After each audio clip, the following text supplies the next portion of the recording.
안녕하세요. 뼈아대 고영선 작가입니다. 여러분 반갑습니다. 오늘은 연말에 어울리는 책 한 권을 여러분께 소개시켜 드리도록 하겠습니다. 바로 마이클 하야트의 탁월한 인생을 만드는 법인데요. 2020년 새해 계획을 무조건 이뤄내고 싶으신 분, 더 나아가서 인생 목표를 이루는 방법을 알고 인생 목표를 꼭 이루고 싶으신 분, 혹은 지금 삶의 방향을 잃어가지고 지금 방황하시는 분, 그래서 좀 더 목적 있는 삶 혹은 목표를 이루는 삶을 살고자 하시는 분들에게 제가 강력하게 추천드리는 책입니다. 제가 요즘에 추천한 책이 다 두껍잖아요. 그래서 많이 힘드셨죠? 예, 그래서 이 책은 얇습니다. 그래서 금방 읽으실 수 있어요. 물론 이 내용은 금방 읽을 수 있지만 실천하는 것이 훨씬 중요합니다. 그래도 그전 책보다는 좀 더 편하게 접근하실 수 있는 그런 책일 것입니다. 이 저자는 마이클 하야트인데요. 미국 대표적인 자기계발 그 베스트셀러 작가입니다. 그래서 이 이제 작가를 한번 소개시켜 드리면, 나는 수십 년째 자기계발과 직무 성과를 연구하고 있으며 그 결과를 가정과 직장에서 몸소 실천하고 있다. 이에 5천만 달러에 달하는 기업체 전임 CEO로서, 그리고 성장을 거듭하는 리더십 개발 업체의 설립자이자 CEO로서 나는 이미 검증된 목표 설정 시스템을 10분 활용한다. 목표와 결심을 뒤흔드는 갖가지 함정과 약점에 대비하도록 안전장치를 갖춘 시스템이다.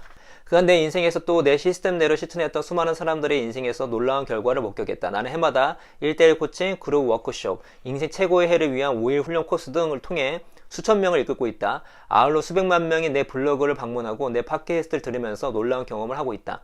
이 책은 내가 지금까지 살아오면서 배우고 익히고 가르친 내용을 총망라한 것이다.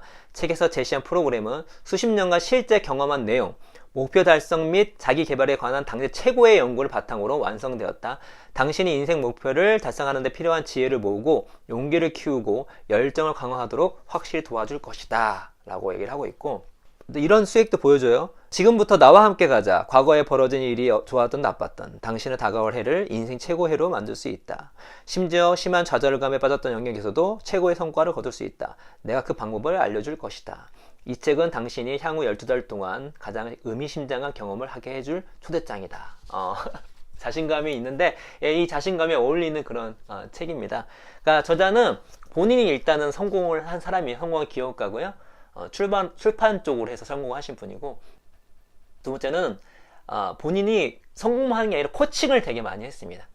그리고 그에 관련된 회사를 또 따로 설립을 했고, 그리고 대단한 그 글빨러입니다. 예, 글을 아주 잘 써요. 인기 있는 글을. 그래서 이분이 블로그가요, 구글 순위 상위 0.5%에 속하고 월 방문자만 100만 명에 달한다고 합니다. 그래서 책을 낼 때마다 베스트셀러 됐고, 본인이 얘기했던 것처럼 이 책이 이제 레퍼런스도 잘 달려 있거든요. 그냥 본인이 경험하고 본인이 코칭한 내용만 얘기하는 것이 아니라 철저하게 과학적으로 검증한 것들을 적용하고 결과가 나온 것들 위주로 아주 알차게 만든 책이 이제 이 탁월한 인생을 만드는 법입니다. 그래서 저는 이 책을 여러분께 오늘부터 시작해가지고 그 장수의 역설, 그 스티븐 건드리 박사님의 책 했던 방식으로 계속해서 강의를 찍어 드릴 텐데, 대신 이 책은 순서대로 쭉 찍어 드릴 생각입니다. 그래서 여러분께서 좀 더 내년 계획을 이루시는데, 그리고 인생 목표를 이루시는데, 그리고 삶의 방향을 잡으시는데 도움이 될 수 있도록 제가 열심히 달려보도록 하겠습니다. 그래서 오늘은 간략하게 이 책을 개관하는 시간을 갖도록 하겠습니다. 이 부제가 인생 목표를 달성하기 위한 5단계 계획이거든요. 그 5단계가 뭔지 한번 말씀을 드릴 텐데, 이 5단계를 얘기하기 전에 저자가 뭐라고 얘기를 하냐면, 이게 이제 훌륭한 점이죠. 뭐라고 얘기하냐면, 당신의 인생 점수는 얼마인가? 라고 물어봅니다. 그래서 10가지 영역을 얘기해요. 영적, 지적, 정서적, 신체적, 결혼, 부모, 사회적, 직업적, 취미, 재정적인데, 왜 이렇게 얘기한 이유가 무엇이냐면, 이게 뭐 이렇게 얘기합니다. 우리 인생은 참 다방면으로 걸쳐져 있고, 그리고 모든 영역이 다 안중한 영역이 없고, 그리고 그 영역들 다 계산할 수 있는데, 중요한 건 뭐냐? 당신의 현재 위치를 정확히 파악할 때면 앞으로 나아갈 수 있다라고 얘기를 하고 있습니다. 다시 말해서 메타인지를 높여라 라는 것이죠. 제가 완벽한 공부법에 말씀드렸죠. 우리가 더 훌륭한 전략을 쓰기 위해서, 전략을 성공하기 위해서는 나를 객관적으로 볼 수 있어야 됩니다. 내가 현재 위치가 어떤 상황인지. 그래서 이 5단계를 실천하기 전에 인생 점수를 매겨봐라. 10가지 영역에서. 그래서 책에서는 그 링크를 하나 줘요. Best Year Ever. 이 책 원래 원제가 Best Year Ever입니다. .me/life score인데 여기 가면은 이제 설문조사를 통해서 라이프 점수 10가지 영역에서 몇 점인지를 자기가 이제 정할 수 있는 거거든요. 있는데 이제 영어로 되어 있잖아요. 그래서 여기 유튜브 아래 보시면 링크를 하나 걸어놨어요. 그 유튜브 설명란에 들어가시면 저희가 이제 번역을 다 해놨으니까 영어가 되신 분들은 직접 하셔도 되고 좀 영어가 힘드신 분 같은 경우는 그 번역본 보시면서 체크를 하면 좋습니다. 그래서 일단 체크를 하면 명확하게 나오니까. 그런데 꼭 그거를 하지 않다 하더라도 그게 주관적인 설문조사이기 때문에 본인이 10가지 영역에서 본인이 생각하셔서 뭐 10점 만점 몇 점인지 아니면 상중하로 이렇게 체크를 하셔가지고 진행해도 크게 무방합니다. 중요한 거는 내가 지금 현재 위치가 얼만큼인지를 10가지 영역으로 파악해 볼 필요가 있다는 것이죠. 그 다음에 이제 5가지를 이렇게 얘기를 하는데, 자, 나는 목표 달성 과정을 간단히 5단계로 나누었다. 1단계. 1단계에서는 인생 최고의 해를 경험할 수 있다는데도 자꾸만 품게 되는 갖가지 의혹을 극복하도록 도와줄 것이다. 목표를 달성할 수 있다고 스스로 믿지 못한다면 어떻게 달성할 수 있겠는가? 이 단계는 제한적 믿음을 떨쳐내고 당신 인생에서 돌파구를 찾는 해가 무엇을 뜻하는지 상상해 볼 기회를 제공할 것이다. 완벽한 공부법과 싱크율이 높죠? 예, 믿음이 중요합니다. 목표를 달성하기 위해서. 그래서 이제 목차가 되게 자세히 잘 나왔어요. 목차를 보면은 스텝 1이 가능성을 믿어라. 1번 믿음이 현실을 구현한다. 뭐 믿음의 힘, 의심의 문제 등등. 2번 어떤 믿음은 당신을 회방한다. 이게 중요합니다. 그러니까 우리가 믿음이라 했을 때에 우리가 내가 해낼 수 있다는 긍정적 믿음보다 더 중요한 게 부정적 믿음, 여기에서는 제한적 믿음을 제거하는 게 중요해요. 제한적 믿음을. 그래서 어떤 믿음이 당신을 방해한다. 결핍된 풍조, 제한된 믿음 3가지, 제한적 믿음의 출처, 선택은 당신에 달려있다. 이런 얘기를 합니다. 그래서 제한적 믿음 3가지만 좀 살펴보면은 이런 거예요. 그 제레드 딘의 굿바이 작심 삼일을 인용하거든요. 책에서 결정적 증거 3가지를 제시한다. 근데 정한 건 제한적 믿음 3가지가 아니라 4가지입니다. 여기 저장 하나 추가시켜요. 뭐냐면 흑백사고. 우리는 완벽하게 해내지 못하면 실패했다고 가정한다. 하지만 현실은 상황에 따라 차등해서 적용되는 슬라이딩 스케일이지 온오프처럼 둘 중 하나만 선택하는 토글 스위치가 아니다. 2번째, 개인화. 우리는 무작위로 벌어지는 부정적 상황에 매번 우리 자신을 탓한다. 3번째는 파국화.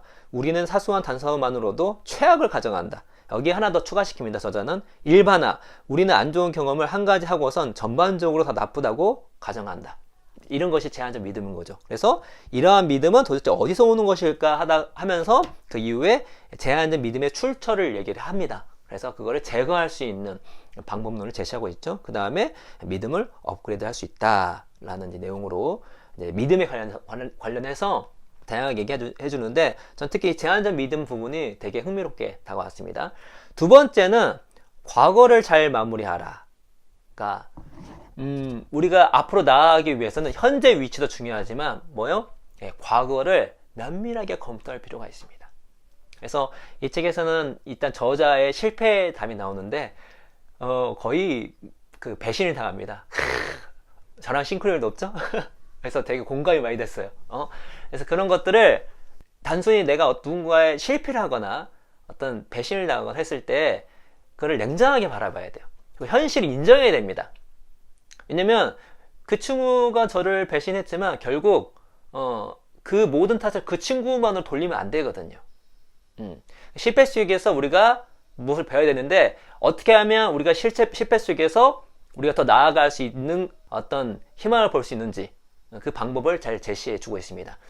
저도 사업을 2번 실패했고 그나마 이제 지금은 과거에 비해서는 좀 잘 성장하고 있는데 그나마 이렇게 지금 좀 성공할 수 있었던 계기가 무엇이냐면 실패했을 때 좀 좌절하지 않고 좀 냉정하게 봤어요. 내가 왜 실패했을까? 제가 그때 정말 경영책을 진짜 많이 읽었거든요. 그러면서 제가 자주 말씀드렸죠. 아, 내가 지금 무모했구나. 그리고 그때 어떤 그 과거의 실패들을 그대로 인정하고 거기서 배울 점을 찾으려고 했기 때문에 제가 다음에 더 무너지지 않고 좀 더 성장하고 성공할 수 있는 계기가 됐던 것 같습니다. 그래서 똑같이 이 책 얘기하면서 두 번째는 과거를 잘 마무리해야 된다. 과거를 잘 알아야 되고 잘 배워야 된다. 나아갈 수 있다. 그래서 목차를 보면은 과거를 반드시 돌아봐야 한다. 회고적 사고, 사후 검토 뭐 하면서 어떻게 검토를 할 수 있는지를 방법론 4단계로 알려주고 있고요. 5번이 재밌습니다. 후회는 숨겨진 기회를 보여준다. 우리가 후회하면 좀 안 좋은 이미지잖아요. 그렇죠? 근데 그렇지 않다는 거죠. 후회가 정말 중요하다는 것입니다. 그리고 후회했을 때 뭐죠? 희망을 가지라고 얘기하는 거예요. 왜? 이게 여기 세 가지를 얘기합니다. 왜 후회가 가치가 있는 것인지. 랜드먼이 소개한 후회의 장점 가운데 세 가지는 여기서 언급할 가치가 있다. 첫째, 후회는 가르침이 있다. 그 가르침은 사후 검토 과정의 세 번째 단계와 관련이 있다. 후회는 일종의 정보이며 실수에 대한 반성은 차제에 그러한 실수를 피하는 데 매우 중요하다. 둘째, 후회에는 변화를 향한 욕구가 있다. 랜드먼이 말한 것처럼 후회는 뭔가가 잘못되었음을 알려줄 뿐만 아니라 그 잘못에 대해 어떤 조치를 취하도록 우리를 자극할 수도 있다. 나 역시 아내와 딸들에게 잘못했음을 깨닫고 그에 따라 조치를 취했다. 마지막으로 후회에는 진실성이 있다. 그렇게 우리의 마음속에서 도적도 잣대로 작용하며 우리가 정도에서 벗어났을 때 신호를 보낸다. 이 세 가지 이유만으로도 후회를 묵살하는 우리의 태도를 제고하기에 충분하다는 것이죠.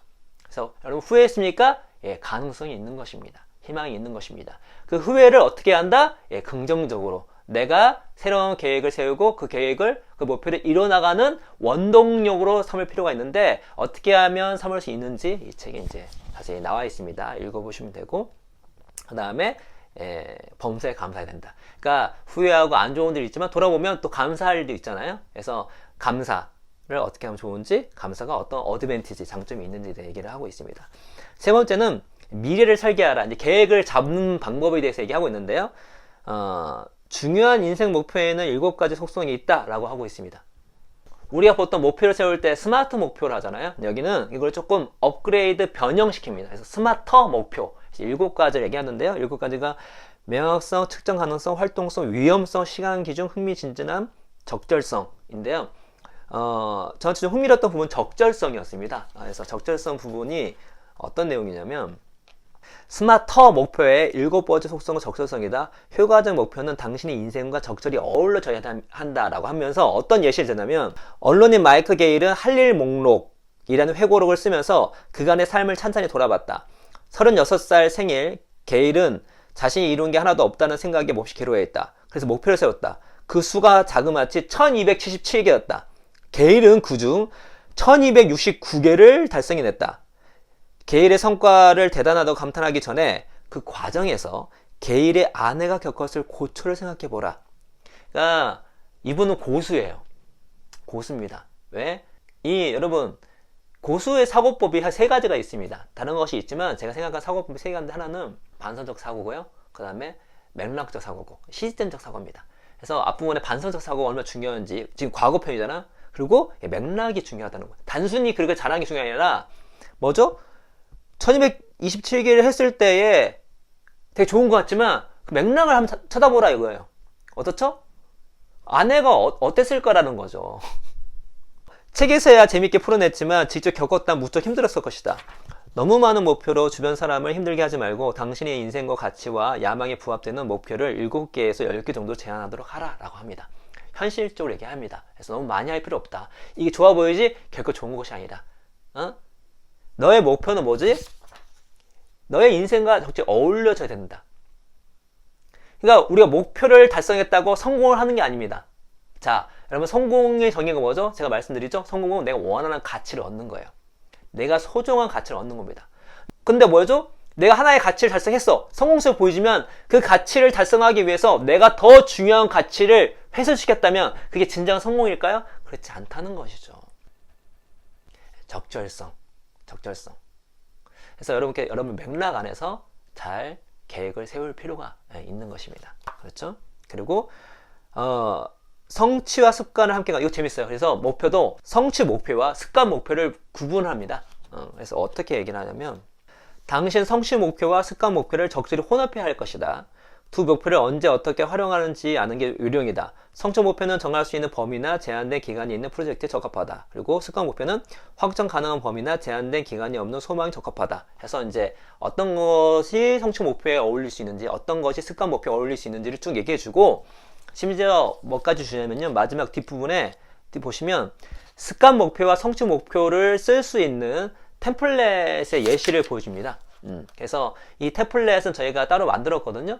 그래서 여기 유튜브 그 설명란에 링크를 보시면 PDF로 다운받아 보실 수 있습니다. 그래서 습관 목표 그리고 성취 목표 템플릿을 그대로 다운받으셔서 이제 복사하시거나 그걸 활용하시면 될 것 같습니다. 그래서 성취 목표와 습관 목표를 구분해서 적절히 배합하는 게 중요하고, 또 리스크가 당신 편이다. 진짜로 안전지대, 불안지대, 망상지대. 예, 재밌습니다. 이 부분도 말만 뭐 안전지대 좋을 것 같죠? 정말 그렇진 않습니다. 예, 그래서 왜 그런지 내용을 보시고 나중에 영상을 통해서 또 찍어 드리도록 하겠습니다. 스텝 네 번째는 당신의 이유를 찾아라. 예, 동기부여. 이제 계획이 세웠으면은 실천해야 되는데, 실천하기 위해서는 내가 동기부여가 되잖아요. 그래서 어떻게 하면 동기부여를 불러일으킬 수 있는 것인지, 특별히 어떻게 하면 내적 동기를 만들 수 있을 것인지, 더 나아가서 어떻게 하면 외적 동기를 내적 동기화 시킬 수 있는 것인지. 그래서 이걸 왜 하지? 당신은 동기부여의 달인이 될 수 있다. 함께 가면 더 좋다. 그래서 의미를 생각하고 외적 동기를 내면화시키고, 더 나아가서 함께 함으로써 너의 동기부여를 강화시켜라 라는 내용이 쭉 나옵니다. 그래서 특히 이 보상을 내면화하라, 이런 부분이 되게 중요하고요. 특히 외적 동기가 내적 동기화 시키는 것이 매우 중요합니다.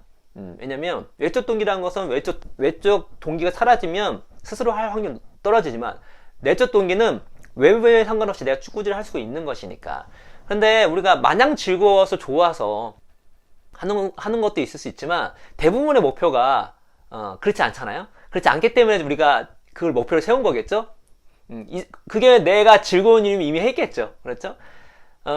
저희 딸이 대표적으로, 저희 딸은 지금 시를 계속 암송하고 있는데, 암송하기 전에 되게 싫어했었어요. 그때 제가 딸한테 용돈을 줬습니다. 하나 외울 때마다 돈을 줬어요.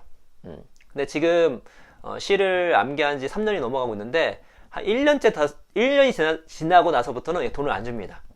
외적 동기가 완전히 내면화 됐어요. 그래서 그 이후부터는 그냥 시를 외우는데요.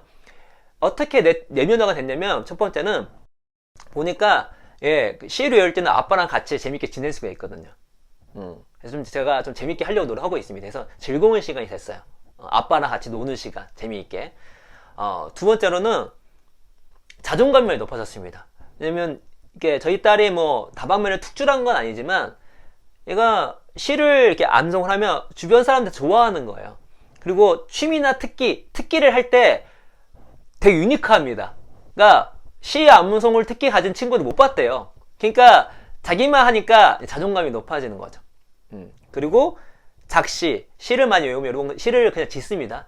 그런 거 아주 재밌게 지어요. 그러니까 시를 짓는 것도 재밌고, 그걸 발표하는 것도 재밌고, 그게 어떻게 되다? 시를 암송함으로써 됐다는 것이죠.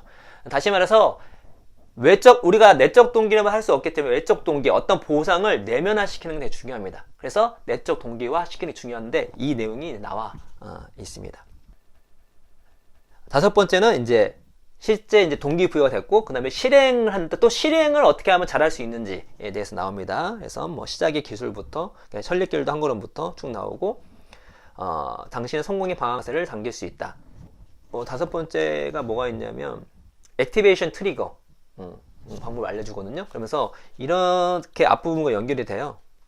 목표 설정은 불안지대에 해야 하지만 목표 공략은 일단 안전지대에서 시작해야 한다 라는 것이죠. 그래서 목표를 설정할 때 불안지대, 다시 말해서 너무 목표 달성이 너무 쉬워서도 안 되고, 너무 망상에 빠져도 안 됩니다. 설정을 그렇게 해야 돼요. 근데 실천했을 때에는 안전하게 시작하는 게 중요하다는 거죠. 달성 가능성 거의 100%, 이 얘기를 하고 있는 것입니다. 그래서 그렇게 했을 경우에 실행력, 감정, 추진력에 영향을 받아서 실제 실천할 수가 있다는 내용인 것이죠. 그래서 이렇게 이제 5가지를 얘기를 하고, 마지막으로 에필로그로 도약을 위한 리프 원칙이라고, 여기서 이제 되게 흥미로운 원칙이 하나 나오는데, 리프 원칙 중에 의도성 체감의 법칙이라는 게 나옵니다. 실행을 미루면 미룰수록 실행에 옮길 가능성이 줄어든다 하고 이제 그래프를 딱 보여줘요. 아무리 실행 의지가 있고 의도가 충만하다 할지라도 어떻다? 실행을 늦추면 늦출수록 그 의도와 실행 의지는 떨어질 수밖에 없는 것이죠.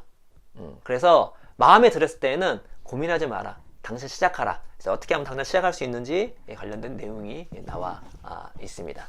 그래서 제 개인적으로는 연말에 정말 이 책 하나 읽으시고 또 적용하시면 되게 크게 여러분께 도움이 될 거라는 생각이 들고, 이 책은 되게 주옥 같은 그런 문구들이 되게 많이 있습니다. 왜냐면 우리가 자기 개발할 때 힘들잖아요. 성장하기 힘들 때 그런 문구들 보면서 이제 희망을 갖고, 또 의지가 떨어질 때 그 문구를 읽으면서 의지를 다 잡으면 되는데, 몇 가지만 읽어드리고 이제 마무리 짓도록 하겠습니다.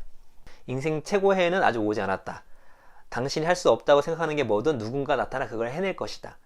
자신의 취약성을 인정하고 도움을 청하는 것이야말로 진정한 용기이다. 난 바보야와 난 바보 같은 짓을 저질렀어 라는 말은 별 차이가 없어 보이지만 실은 엄청난 차이가 있다. 희망이 없는 사람은 바로 후회가 없는 사람이다. 안락함은 과대평가되어 왔다. 불편함은 성장을 위한 촉매제이다. 시간이 지날수록 우리는 혜택을 내면하면서 보상을 기대하도록 스스로 훈련할 수 있다. 성공은 당신이 어울리는 사람들에게 달려있다. 내 인생은 오로지 이 순간을 위해 존재했던 것 같다. 내가 전력을 다하면 나머지는 저절로 해결될 것이다. 그려라 안토니오. 그려라 안토니오. 시간 낭비하지 말고 계속 그려라. 미켈란젤로가 노스승으로서 제자들에게 써준 연필 메모. 네. 그 외에도 정말 우리에게 이제 도움을 주는 문구가 많이 있는데, 저는 이제 여기 2개 정도가 더 크게 와닿았거든요. 그 2개를 이제 말씀드리도록 하겠습니다. 하나는 스티브 잡스 그 아내분이 이렇게 하신 이야기예요. 스티브 잡스가 어떤 사람인지 얘기하는 부분입니다. 그곳에 이미 있는 것, 즉 여러 장애물을 제거하고 현실을 또렷하게 보기란 무척 어렵습니다. 그런데 스티브에겐 그보다 훨씬 더 뛰어난 재능이 있었습니다. 그곳에 없는 것, 그곳에 있을 수 있는 것, 그곳에 있어야만 하는 것까지 똑똑히 보았거든요. 그의 마음은 결코 현실에 사로잡히지 않았습니다. 오히려 그 반대였죠. 현실에서 무엇이 부족한지 상상해서 그 부분을 개선해 나갔습니다. 믿음편에 나오는 부분인데요. 저도 이제 비즈니스를 하면서 혁신을 많이 해야 되는데, 혁신이라고 하는 건 뭐죠? 지금 현재 없는 것, 혹은 현재 있을 수 있는 것, 그리고 지금 현재 있어야만 하는 것을 보는 능력이죠. 그래서 저도 그곳에 없는 것, 그곳에 있을 수 있는 것, 그곳에 있어야만 하는 것을 똑똑히 본다. 이 문구를 제가 비즈니스 하면서 항상 새겨야 되겠다라는 생각이 들었고, 마지막으로 이걸 읽고 제가 끝내드리도록 하겠습니다. 그에게 값게 어려운 빚을 졌는데 그것은 바로 한없는 경력이다.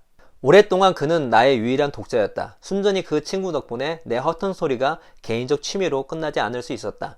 그가 관심을 보이고 끊임없이 다음 이야기를 들려달라고 재촉하지 않았다면 나는 반지의 제왕을 완성하지 못했을 것이다.